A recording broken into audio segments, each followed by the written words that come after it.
Yes. Yes. Okay, heat pumps in Jubilee. So we're gonna see how this goes, and I want to, for some of us, raise your hand if the word heat pump means really nothing to you. Like never really heard much about it. I hope there's some hands. And then for some people who are like, yeah, I kind of heard about it, but don't really know very much, raise your hand now. And I'm seeing them all, which is good. That seems more. And then if you are an expert at heat pumps, raise your hand. No. All right, Kathy. All right. Oh, that'd be great, No because I would experts here. want you to be doing this right now. Okay. I want us to start with scripture because that's where I most, that's where I just love to start. Genesis 8:22. As long as the earth endures, seed time and harvest, cold and heat, summer and winter, day and night, shall not cease. Some of you may be thinking about the Godspell song at this point in your head, but I just love that, right? So there's something about cold and heat that relates to the endurance of the earth. So I'm going to play a couple short little video clips to give us a sense of heat pumps so that I don't have to explain. If the technology allows me to. Come on. Nope. It's supposed to play. Laughing, what's happening? Okay, that one's not wanting to play. Is this one not wanting to play either? Okay, so we'll just do it this way. Well, one of them was playing. One of them was playing? Okay. You might have heard my clock striking. No, I It saw just struck 12. Okay. So don't worry. Hold on one second. What we're going to do it the old school way because PowerPoint is not happening very helpfully here. And we're going to get to the link.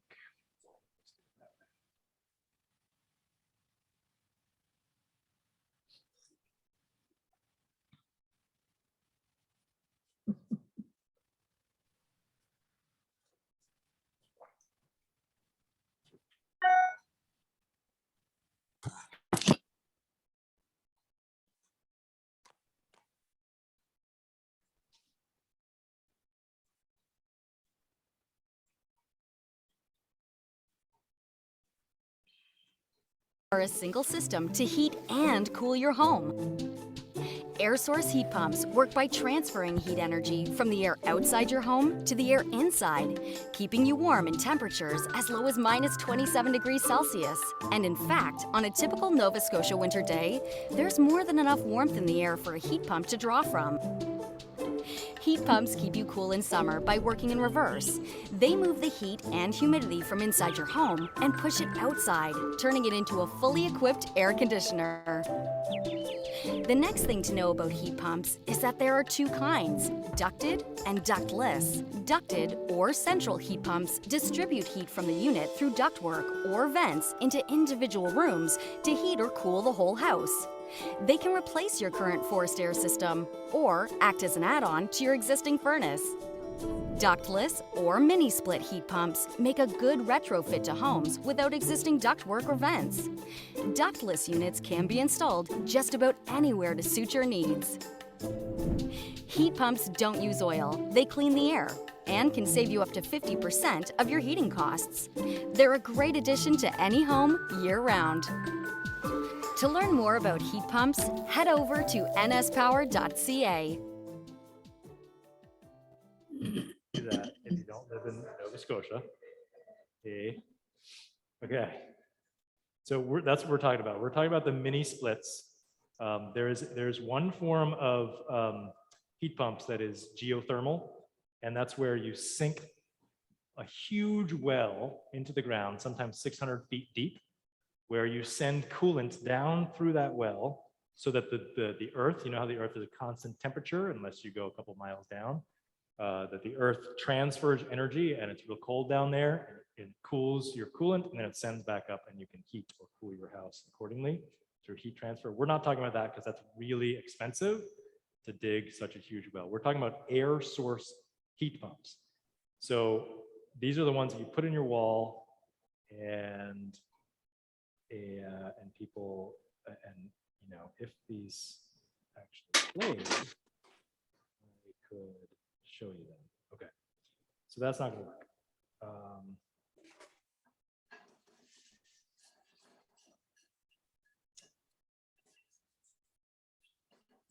Let's do this. Does anybody in this gathering have a heat pump in their home? And I'm not going to be looking at the screen, so just go ahead and just start talking. Okay, go ahead and tell us about it while I find the next link. Okay, this is Christine up in Vermont, and we last summer we built a barn, and on the second floor of the barn there's a living space, and we put a heat pump, a mini split up there. So instead of bringing any kind of fossil fuel energy over to the barn, and it's a, what is it? It's probably by a 16 by 30 foot space with eaves, and it could be really hot in the summer, but it's not, and it keeps it quite warm in the winter as well. And I have lots of friends who've also put mini splits in their homes over the last 5 or 10 years because they didn't have the duct work, and we didn't have the duct work in the barn. And it seems very efficient and more affordable, and it's not impact free, because right now we still get our power from the grid, but we hope to either have solar panels or build ourselves a little wind turbine, so that then we can feel like it's powered by renewable energy, and so then it will have close to no impact. Awesome, Christine. I am very glad to hear that, and not surprised that you have done that. And glad that that's working out for you. And here's a little more background on mini splits. Talking about one of our favorite things, heat pumps, specifically mini split heat pumps. I'm always excited to talk heat pumps. Now, you might know already that they can heat and cool, but what else should you know about mini splits? Here are 5 things to know. So, number 1, mini splits are ductless heat pumps, which means they don't require any ducting. So they're simpler for a licensed contractor to install than a central system. Totally. They feature an outdoor unit that gathers heat from the outside air, which is then transferred via refrigerant lines to one or more heads mounted inside to heat your home. In the summer, reverse that process. Boom, you're cooling your home too. Second thing, and this one's not just specific to a mini split system, heat pumps are 300% more efficient than baseboard heaters. Heat pumps don't create heat, they move warm air from one place to another. So for every unit of energy in, a heat pump gives you 3 units of energy out. That's what makes them so efficient. So efficient. Okay, number 3. Mini splits can either be single zone or multi-zone. Single meaning there's just one indoor unit connected to an outdoor unit. And this could be a great option if you have a smaller home or if you're in an open concept area. You get the idea. Multi-splits consist of 2 or more indoor units connected to a single outdoor unit. Each indoor unit component can function independently at different temperatures than the other one, despite being connected to a single outdoor unit. Hey, that's pretty cool. Okay, on to the 4th. Mini splits, they're a great option for many types of homes. They can be installed in a new build, or they can replace an existing heating system in an older home. That's right. Typically, they're installed to replace electric baseboard heaters since they don't require any ducting, but can also be a good option for smaller homes looking to switch from fossil fuel heating, like a natural gas furnace. And lastly, to ensure you get the most out of your mini split, make sure you get expert advice from a licensed contractor. Great point. Now, heat pumps, they have to be correctly sized to meet your home's individual heating needs.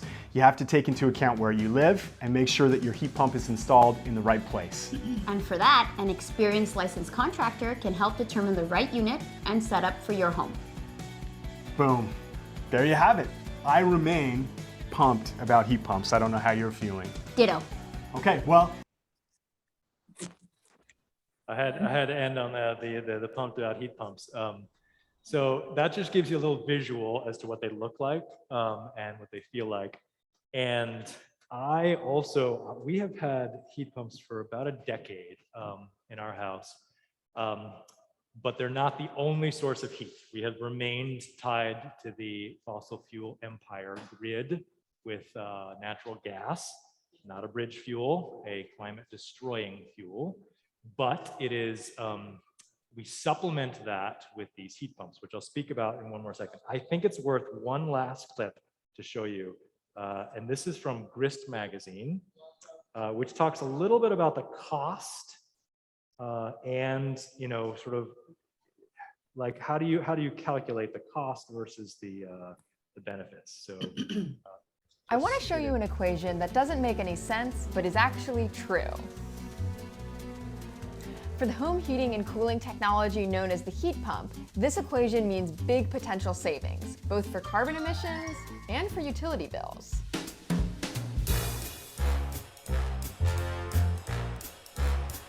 I'm Shannon Osaka, and I'm a climate reporter for Grist. I've been looking at two different questions. First, how good are heat pumps for the climate? And second, how much money do they save? The term heat pump is actually a little bit confusing. A heat pump is actually a super efficient heating and cooling machine. And the thing about a heat pump is that it doesn't actually make heat, it moves it. That sounds a bit weird, but this is how it works. So if your house is too hot, a heat pump can basically take the warm air from inside your house and put it outside. That's exactly the same as an air conditioner. But if your house is too cold, a heat pump can also bring warm air from outside into your house. And it can do that even if the outside air is really pretty cold. The science here is a little bit complicated, but because a heat pump is moving heat instead of creating it, it can reach efficiencies of 300 or 400%.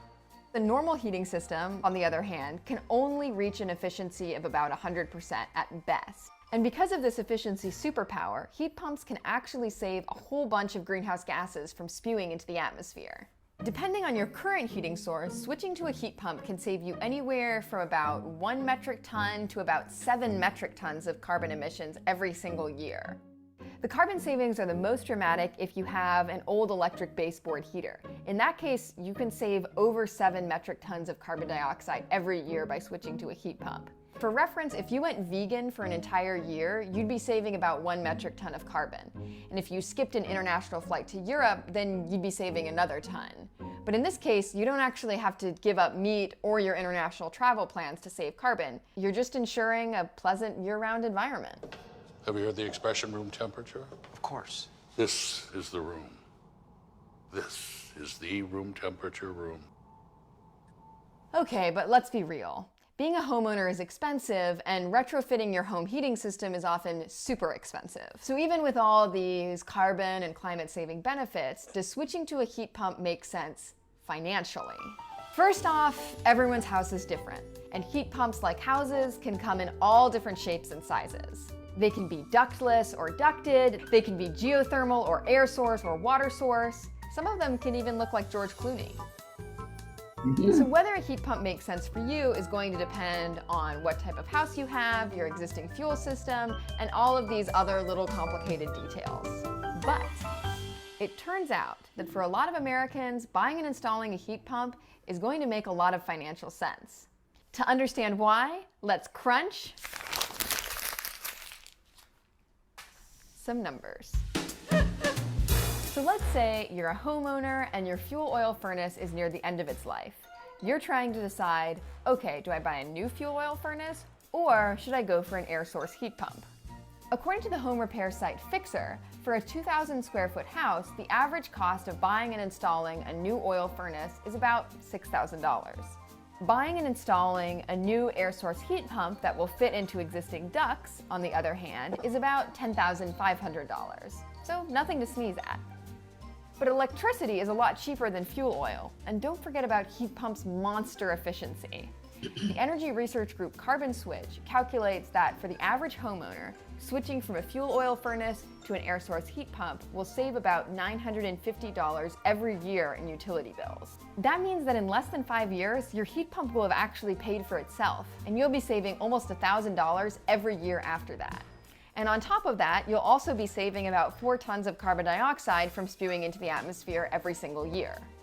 But for some people, buying and installing a heat pump isn't going to make quite as much financial sense. Let's say that you're the same homeowner, but instead of fuel oil, your home is heated by a natural gas furnace. Actually, the prices for a gas furnace are about the same, $10,500 and $6,000. But natural gas in the US is still pretty cheap, partly because we haven't accounted for all the harms that it's doing to our environment. I'm gonna head back down and see if I can't get that heater to stop leaking methane gas. So natural gas is only about 1/3 the cost of electricity. But remember how I said earlier that heat pumps are 3 to 4 times more efficient than any other heating system? That means that you'll still be saving some money, just not quite as much. Again, based on those same earlier numbers from Carbon Switch, the average US homeowner could expect to save around $104 a year if switching from a natural gas furnace to a heat pump. That makes switching to a heat pump a little bit less affordable, but it would still save carbon emissions, about 1.1 metric tons every year. And your heat pump will also double as an AC. So that could actually save you another $7,000 or so. Some utilities and cities are willing to give you rebates for up to a couple $1,000s off the initial cost of buying and installing a heat pump. And if your home is heated by pretty much anything that's not natural gas, you can expect to save between $800 to $1,200 a year on utility bills. And it's important to remember that these averages are just averages. While the CO2 savings for heat pumps are pretty clear, the financial savings are a little bit more complex. If you want to dig a little bit deeper into these numbers, we'll leave a link to other sources in the video description. Each house, installer, and climate zone means something a little bit different for heat pumps.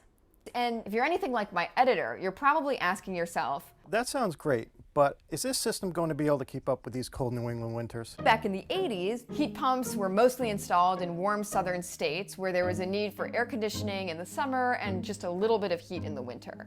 The common refrain was, heat pumps don't work below 40 degrees Fahrenheit. Now, a new technology known as variable speed compressors, which is basically just a way to speed up the flow of heat, means that there are now air source heat pumps that work when the outside temperature is down to -31 degrees Fahrenheit. In Maine, a group called Efficiency Maine has given out rebates to help homeowners install about 100,000 heat pumps in basically one of our coldest states. That state now sells more heat pumps per capita than even the heat pump crazy Scandinavian countries. Now, it is still true that some older or lower performance models still don't work super well in the cold. So if your heat pump from 10 years ago doesn't work in sub-zero temperatures, don't be surprised. But if you get the right heat pump for your environment and potentially have a backup source of heat for the really, really cold days, then heat pumps can pretty much carry you through. The bottom line is the humble heat pump can save loads of CO2 emissions, it can keep you warm in the winter, it can keep you cool in the summer, and in lots of cases, it can also save you money. It can also save you money? It can also save you money. Money! If you want to learn more about heat pumps, be sure to check out the links in the description. Okay. All right. So a lot of numbers your way, but hopefully, again, a sense of what we're talking about. I have to say, I am a pretty big fan of heat pumps. Oh, that was an unintended pun because there's fans inside of the heat pumps. I just have 1 or 2 more slides, and then we're just going to open this up because, as was done during the EV cars, I think the most helpful part of our adult editing is to discuss and just have some questions for one another. But just a couple more visuals and pieces for us here. So at the end of this, because our videos are not working, I don't know why. Maybe this one is. Okay, this one is. This is the sound of our outside heat pump, our condenser, with 2 of our heat pumps working on a 3rd floor. I just want you to hear and listen. I'm going to compare it.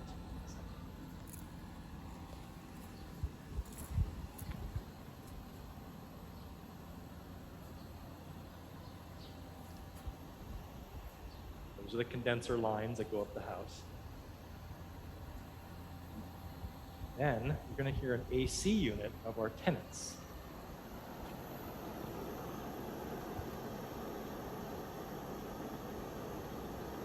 Super more loud.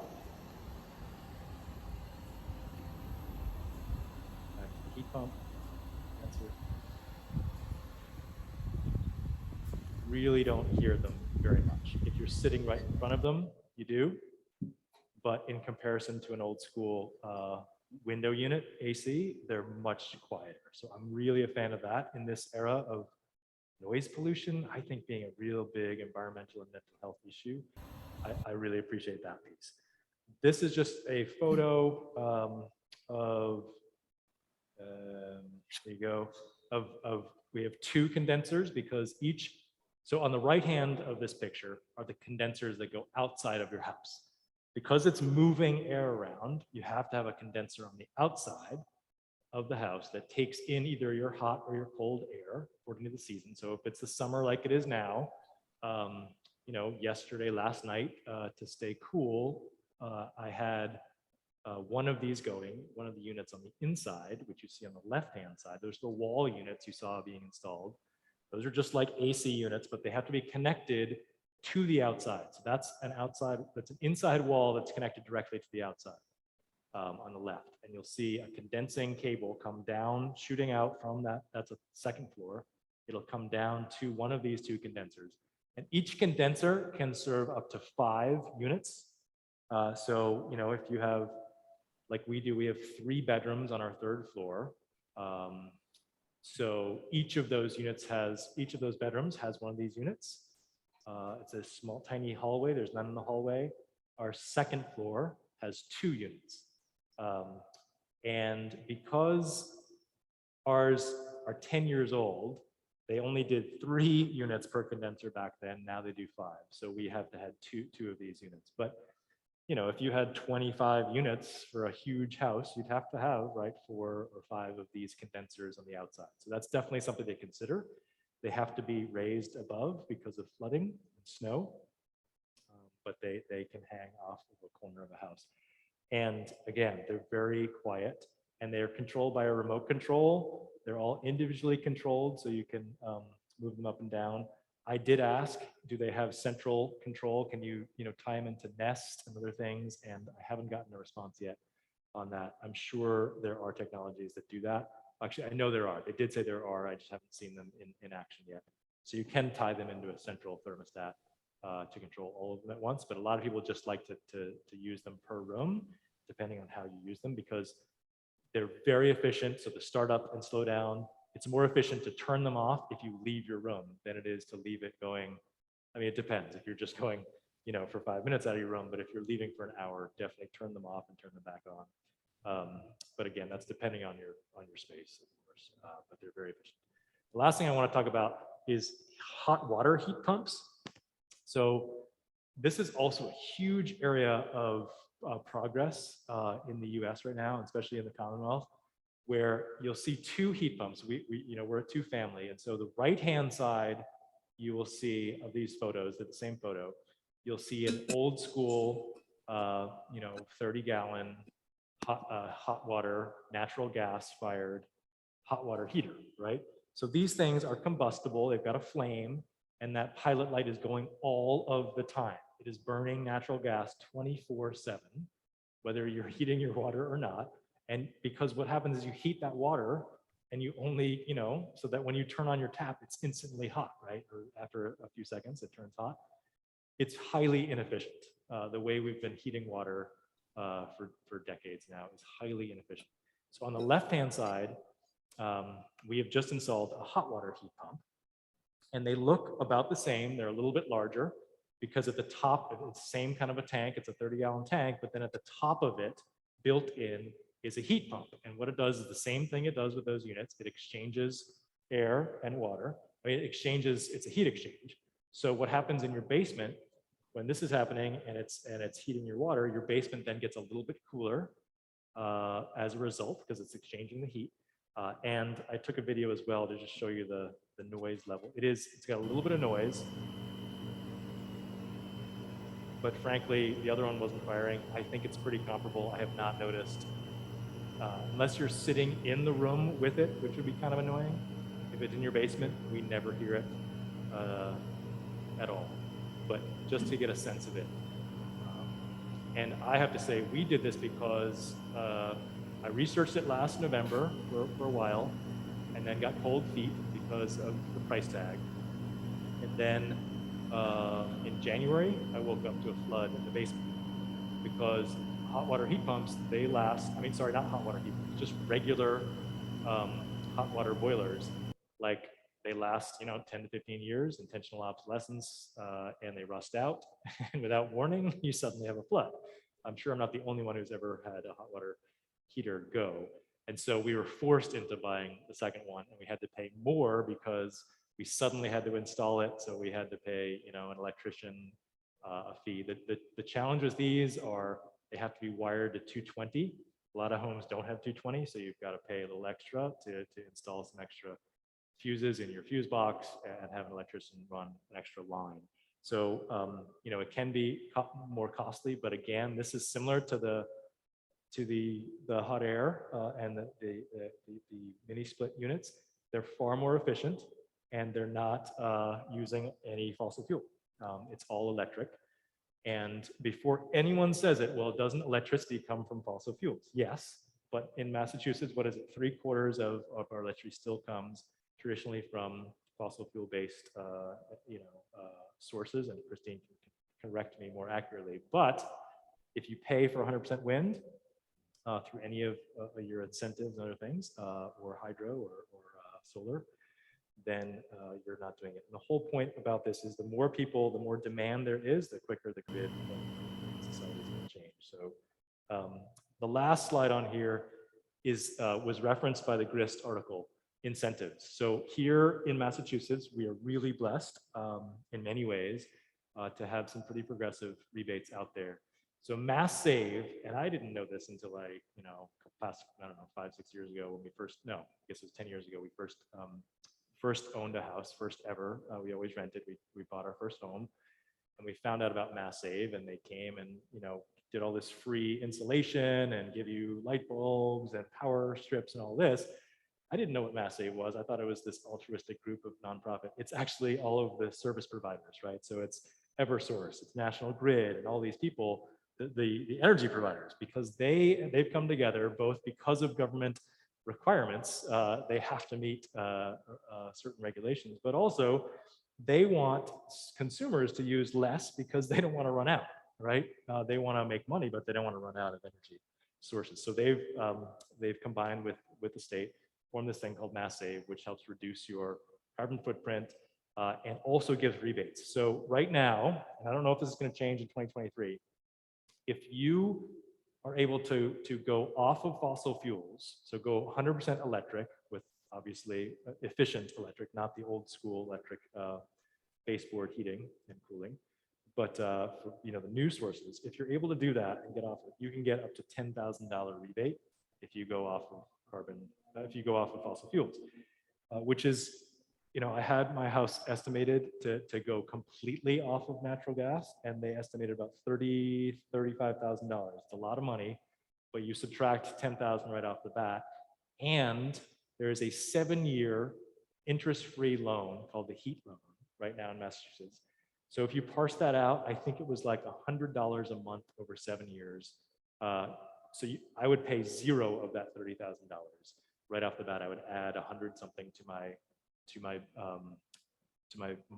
budget every month for 7 years, but there's no interest, and I am not paying for natural gas anymore. And so obviously you'd have to also take your gas range off as well. But anyway, these are just some thoughts that I had, and I would love to hear from all of us. What are your questions? What are your thoughts about heat pumps? I will also say one other thing about heat pumps, and I wish the technology was there yet, but it's not that I know of efficiently. So our house has these old school radiators. It's natural gas, these beautiful old radiators. I would love to just replace the furnace in the basement with a heat pump that could use the radiators. But the problem with this source is you need fans, right? You need airflow. So you'd actually have to install fans behind your radiators, kind of like an AC unit in order to do that. So as far as I know people are working on this, but it would be great to use the infrastructure already. If you have ducts, which are those, you know, when you walk into a place and you see little air conditioning on the ground or up in the ceiling, often in institutions or in larger buildings or apartment buildings, those are ducted and they have, you know, those big, well, they're ducts. They come out of your furnace and go into different parts of your rooms. I don't know how to describe ducts other than ducts, right? Not things that walk on 2 feet. But if you have that, then you could just replace your furnace with a heat pump and reuse that duct. But most people who have, you know, in New England, I think, don't have that kind of central air conditioning or central heat if their homes are older. And so the only option is to put in these units like I've showed you in the photos, these 1 unit per room. And the difference is you're then having heat blown across the room or cooling blown across the room. And you know what it's like to sit under an air conditioner. You can get really cold and then, you know, 5 feet away, it can be a little hot, you know, that feeling at night if the air conditioner is blowing right on you, it's not all that comfortable. So there is a little bit of a change, I will admit. And so there's a little bit of hesitation from some people to go this route, because when you have a radiator, it's radiating 120, 130 degrees, a huge heat source. And these things are shooting 72 degrees, 74 degrees through the air. So it feels different. You're gonna feel a little toasty or warm with a radiator frying your space, but it's far more inefficient. So there is an adjustment, I would say, to comfort levels with these. But I will add the air conditioning feature of the heat pumps is far more comfortable to me than those window units air conditioners. And you don't have to put an air conditioner in your window and therefore not have a window. It's really nice to always keep your window going. So those are just some of my thoughts. Oh, and the heat pump, hot water heat pump, has solved a 10-year-long problem that we've had in our house, where our shower after about a minute and 20 seconds would go cold. So for 10 years, we've had really short showers, which was great for the environment, but not great for guests. The new heat pump, I don't know how, but it solved that problem. So now we actually have better hot water and consistent hot water for when guests want to take a longer than a minute and a half shower. What are people's questions, thoughts, comments as we talk about it? Christine, and then we'll go to Debbie. Well, me, Christine? Christine Groth. Okay. Yep. Okay. So as I understand it, there's only 1 manufacturer that makes these. Is that correct? No. Mitsubishi? No, there's multiple manufacturers right now. Yeah, Mitsubishi. Oh, really? Okay. They're a big player, but yeah, there's more than one. Yeah, for sure. Oh, okay. That's good to know. I have another question, because I've been interested in heat pumps for quite a while. And it didn't seem like it was going to work in my house. So I do need, my kids don't want me to walk down to the basement and drag laundry back up. And so for them, so that they don't have to help.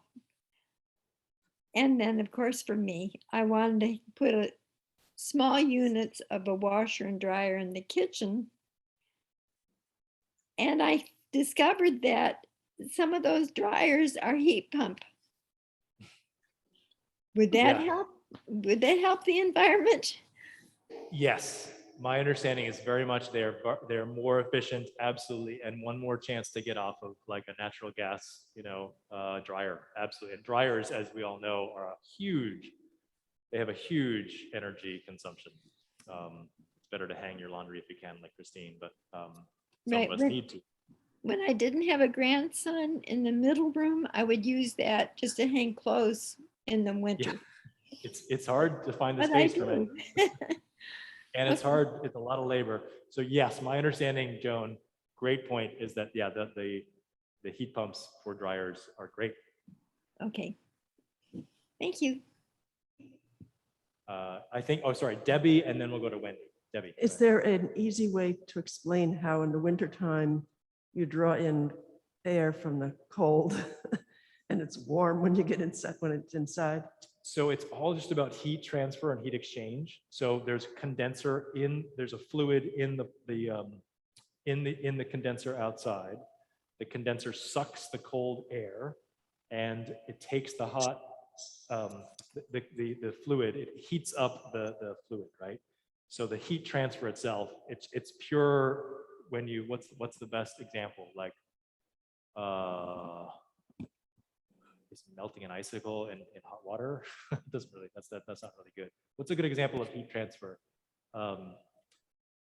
Well, yeah, when you, I guess when a train runs by a railroad track, right?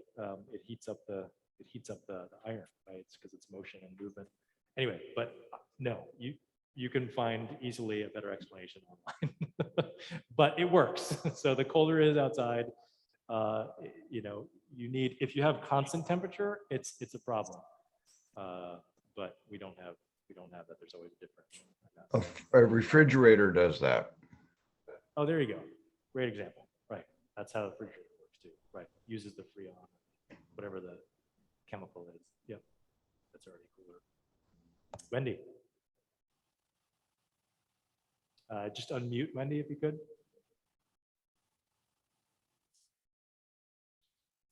I'm just confirming that I live in a building with many floors and we all rely on two steam boilers, and we get our centralized temperature from this, and there's no way I can switch out of that, right? Yeah, that's a great question. If is it a condo? Do you own your unit? Yes. Yeah, my guess is you would have to change out the whole building. You could probably still add, well, no, it really would depend on your condo association, right? Whether you could add a unit, because it's not as simple as adding a window unit. You have to add the compressor outside. So yeah, but you could certainly talk to your association and raise it, because in the long run, the install obviously is the upfront cost, but with these rebates and these 0% heat loans,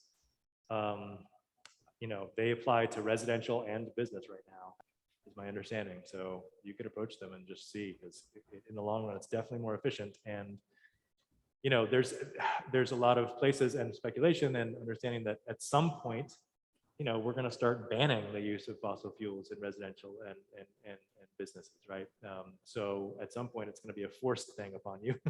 I hope that that's sooner than later, but obviously that we can't ban it if people can't afford to do it. So we've got to have government incentive to make that happen. But I think we're a long way away from that. But but it'd be good to raise with your condo association. Does anyone else have that situation?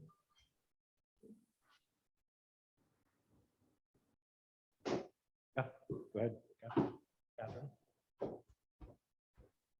I'm just wondering, since I rent and I don't have the power to, change anything in the apartment, like, is there an incentive for for landlords to update their buildings or get off of it? Yep. And my understanding, the Mass Save website is still like a great place to go for them. So yeah, you could definitely, I mean, it's a great thing to just, send a note to your landlord, say, hey, I'm concerned about the climate and I'm concerned about the rents going up. And if you become a more efficient building, your costs will go down in time. So you want to look into this, or you could look into it for them. I do know that it's not just individual owners, for sure. Yeah. And if you're given, if your agreement is that you can change it, your heat is centralized as well. And so, yeah, right. Yep. But I'd raise it. Yeah. I think the more we have these conversations with each other, the better as a community and society. Good question. Go ahead. I'm Evan. wondering, whoops. Oh, sorry. Oh, sorry. Well, all right. Merlin, you're already unmuted. Go ahead, and then we'll go to Evelyn. I'm wondering if anybody knows whether the hot water heat pump can be used to circulate heat through a baseboard water system. Yes, I think it can. Let me think about that. Did I ask? We didn't have that. We also had radiators. It doesn't work for. No, I would think it would. I would think it would, but yeah. Seems like it should, but yeah. Once it's there, right? The same way, because it's the same technology, right? You're heating up water. You're just the way you're heating it up is different. if your guest could stay in the shower for a couple hours, I would think it would work. Right? Come on over. Small shower, I'll warn you. Evelyn, go ahead. Rob, thinking of the exterior portions of the setup there, those outside boxes. In the winter, sometimes there are snowstorms, they're kind of wet and icy snow clings to things. And I was just sort of picturing those outside units being kind of covered with an icy snow. Do you have to go outside and clear them off for them to work effectively, or do they somehow work even if they're covered with icy snow? Yeah, great question. And no, I have never had to clean them off. I had that same question when we first got them, thinking that I would have to. No, and we've gone through that huge blizzard of 2014. Yeah, I think it was 2014. Yeah, 2014, that winter into 2015, where there was like feet upon feet. And even though the snow got up to our lower unit, it never had to clean it up because it heats, right? While the transfer is happening, it melts itself. So it's kind of nice that way. But all of them do have regulations depending on the municipality in which you're in, is my understanding, as to the height in which they can be. So if you're closer to the ocean, they have to be like 10 feet off the ground. I've seen houses with, they're up at the second floor level. And I have heard, it's good to not place you do have, if it is a residential that you own the home, you have the choice as to where to put it, on which side. Some people don't like the look of them. But it's good not to put it right outside maybe your main bedroom or your main study space if you're always working from home and you don't want the extra little bit of sound. But truly, I have not been able to hear them outside. I was quite worried that they would be, because they face our neighbors and our neighbors are very close, not very far away. I thought it would be a problem for them, but their air conditioners are far louder facing us. So yeah. Anita. I noticed that you had an air conditioner in addition to the heat pumps. I just wondered if you could say why that was. So we're a two-family unit, a house, and so our tenants, we couldn't afford to put in heat pumps into their space yet. So okay, so that air conditioner was in their space, separate. Okay, yep. Good. And it's, as a tenant, it's on us, and that's our next plan. But yeah, it does add up. I mean, these can be, $2,000 per unit, sometimes $1,500 per unit, depending on the size. They've gotten a lot better efficiency, even in the 10 years since we first got them. So we did get one extra room done 4 years ago, maybe, and that one works even better than the other 4 that we had. So our 5th one is much better, and now I'm sure even now they're even better. Evelyn, yeah. Rob, is there an internal thermostat where you can set either each room or your entire place to like 68 degrees or whatever? Yeah, so good question as well. And the way ours work right now is they're not tied in centrally. So each of our 5 units, you have to hold a remote control up to. You can set and preset those so they could be timed, like any thermostat. You can preset it so you know when you're going to be in there and when you're going to use it. For us, since our primary use is cooling for the 5 that we have, because we have radiators, we've only turned off one of the radiators in one portion of our house, and you can do that manually by screwing forced hot water. You can close one of your radiators and you're not using it. So we use only in one portion of our house do we use the heat pumps just for heat.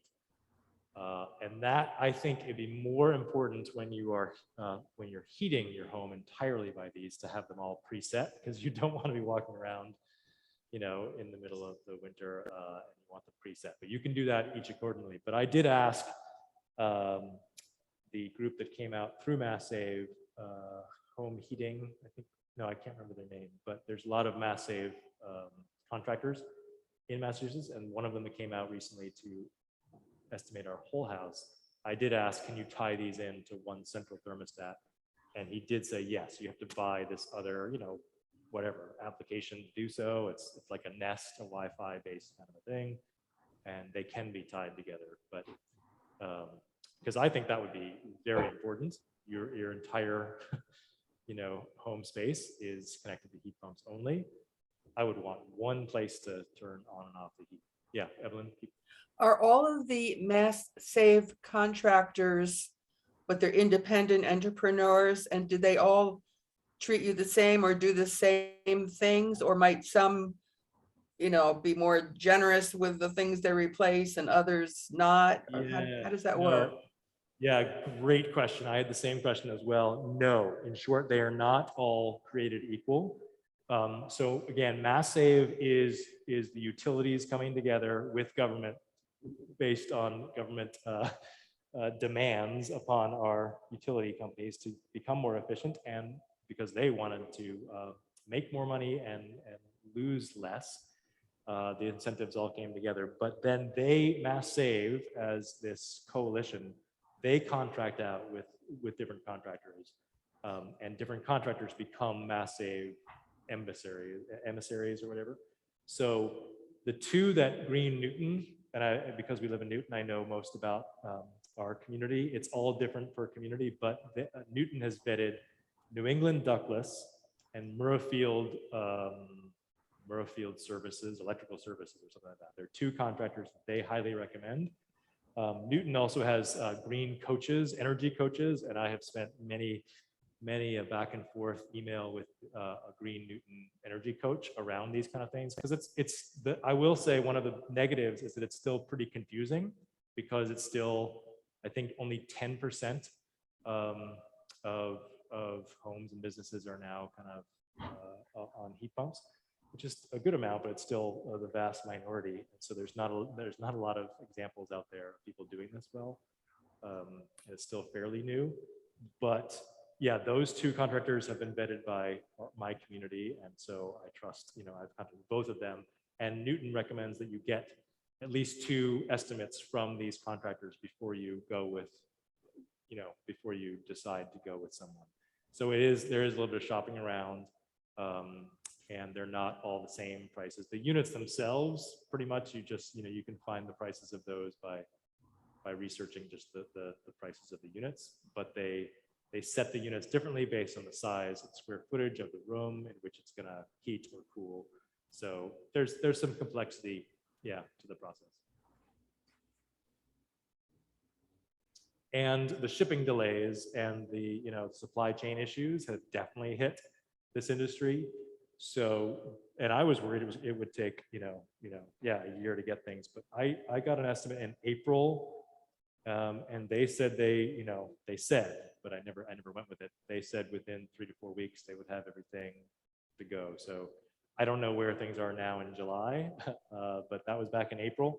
But they were warning me that there's a huge increase in demand because of the costs of fossil fuels right now. So that is a good thing, right, Christine? I mean, that this is one of those. It's good. People are driving less now. They're flying a little bit less because it's so expensive. But also, people want to get off of these fuel sources that are super expensive. So, Christine. Yeah, so I have to go in a minute, but this is really helpful, Rob. And there's a newer technology. Maybe you and Becky know about this. We haven't done this yet with our Hater. That's the brand that we have.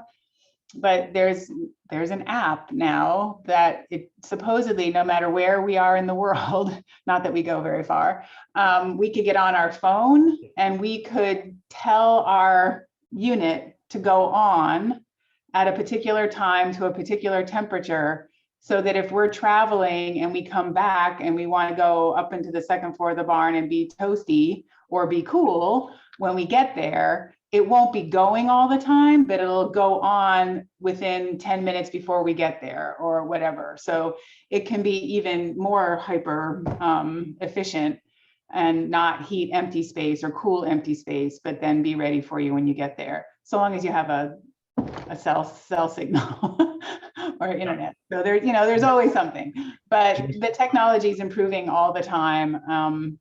And it's kind of cool. Or to confirm, we don't have heat pumps in either our Jamaica Plain or our main house, but we adjust our heat with our phones from before we leave, so that when we arrive, it'll be at a temperature that's ready. So that does exist. So we can keep our house at 35 or 40 in the winter and then turn it on when we leave home, and it can be 60 when we get here. So it's wonderful. Yeah, that is great. No, thank you all. That's great. So those are, yeah, they're just these Wi-Fi based thermostats, which are really wonderful. They're very cheap, they're affordable, and Mass Save will help you think about that, regardless of whether you have heat pumps or any sorts of heat.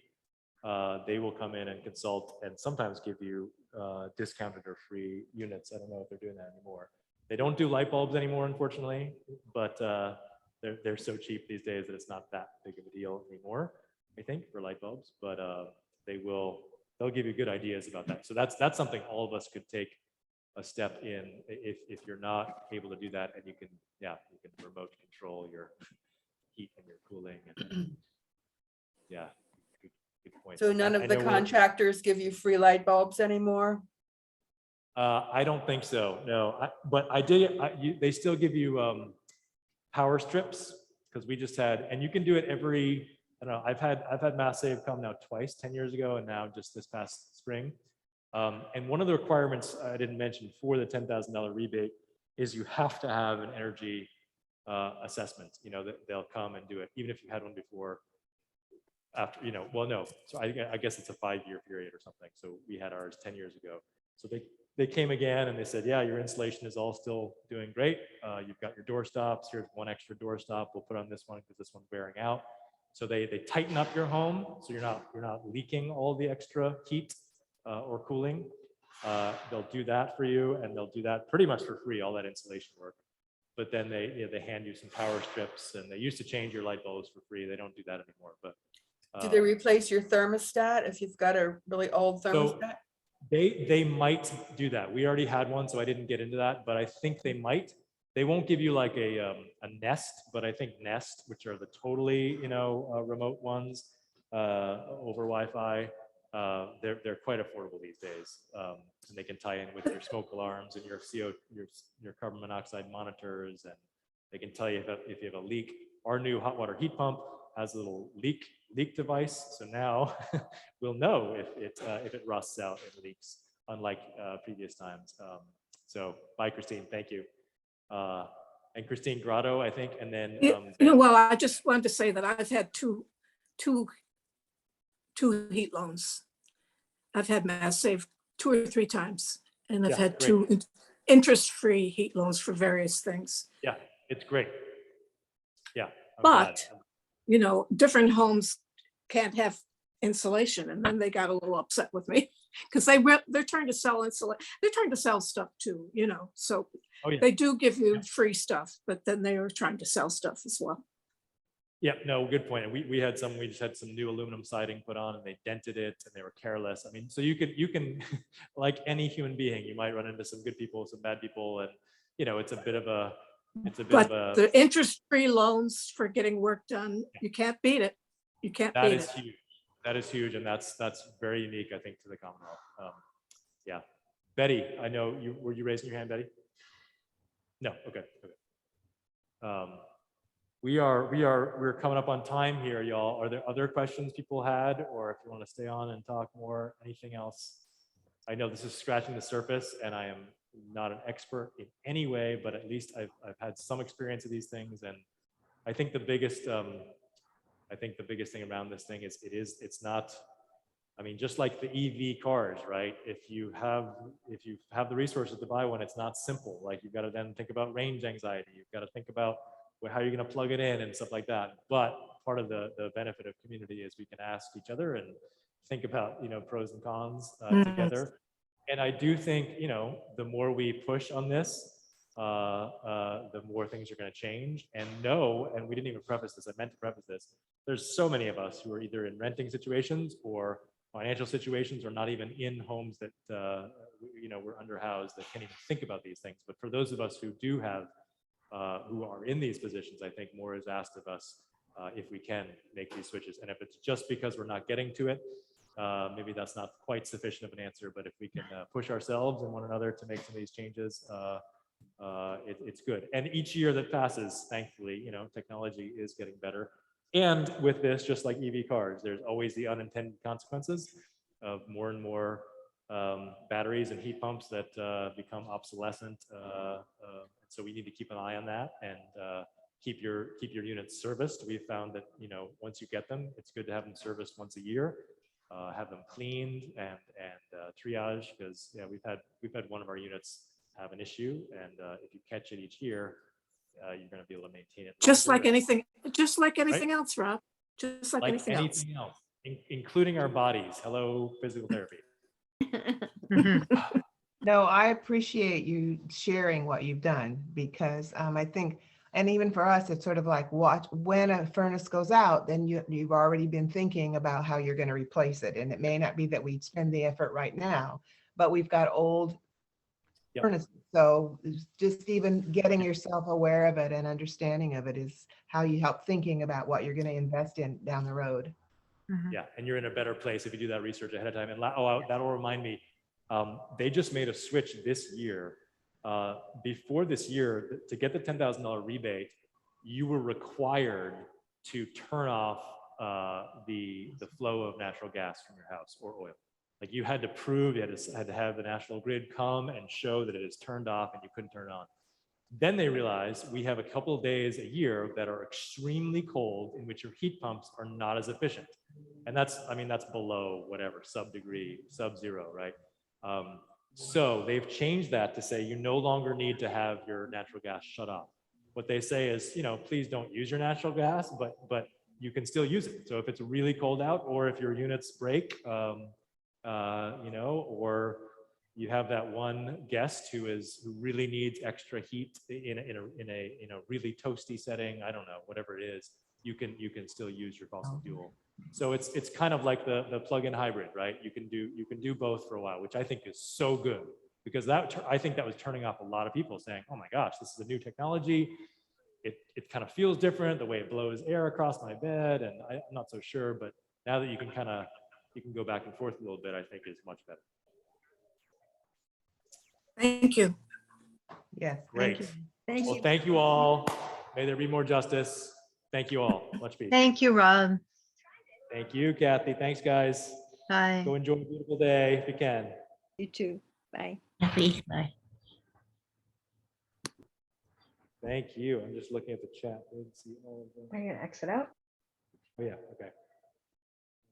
How do I get out of here? Okay.